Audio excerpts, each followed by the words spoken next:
কর্তব্য। কয় নাম্বার গেল? 6। 7 নাম্বার, শিশুকে মাঝে মাঝে সুন্দর সুন্দর নামে ডাক দিয়া ওরে একটু খুশি করার চেষ্টা করা। মনটা খারাপ, এমন কিছু বলবেন যেন ও হাসি দেয়, ওর মনটা যেন খুশি হয়ে যায়, এমন কিছু সুন্দর সুন্দর নাম ধরে তাকে ডাকা। উপনাম হতে পারে। আগে মুসলমানের মাঝে উপনামের চর্চা ছিল। উপনাম কি জানেন? আবু তাহের, আবুল কাসেম, আবু উমায়ের, এগুলাকে বলে উপনাম। এখন আমাদের মধ্যে আর এই সমস্ত চর্চা হয় না। আবু দাউদের হাদিস 4969 নম্বর হাদিস।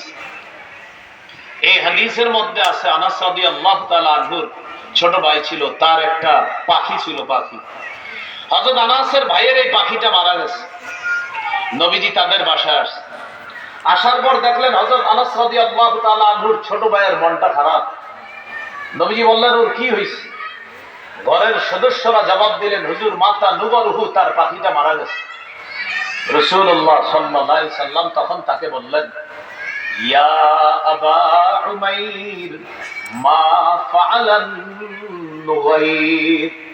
যারা আরবি বুঝেন তারা এই বাক্যের হাকিকত বুঝার কথা।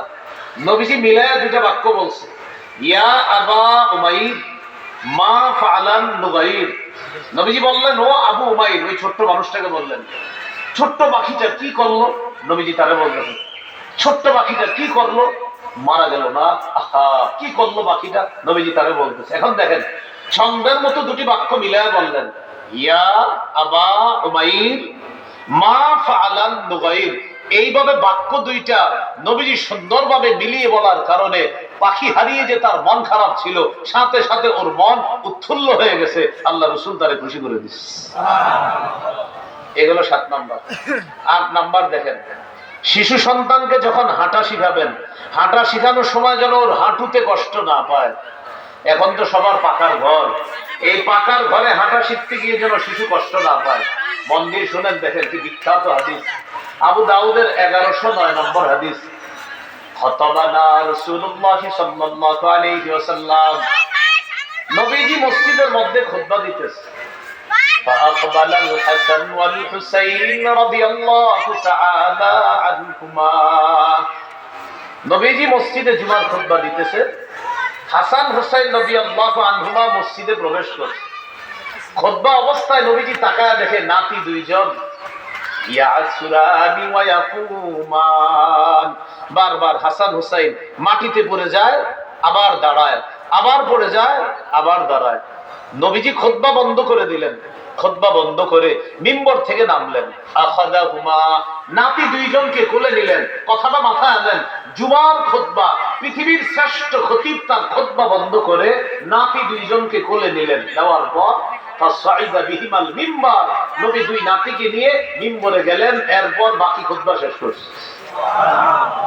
কি শিখাইলেন? হাদিসের শেষে নবী বলেন, লাম আসবির, আমি সহ্য করতে পারি নাই। ওরা মসজিদে ঢুইকা বারবার পড়ে যাচ্ছে, আবার দাঁড়াইতেছিল, ওদের কষ্ট হচ্ছিল, আমি সহ্য করতে পারতেছিলাম না। খুতবা বন্ধ করে ওদেরকে আমি কোলে নিয়ে মিম্বরে গিয়ে আমি ওদেরকে কষ্ট দেওয়া থেকে হেফাজত করে ওদের অধিকার প্রতিষ্ঠিত করছি।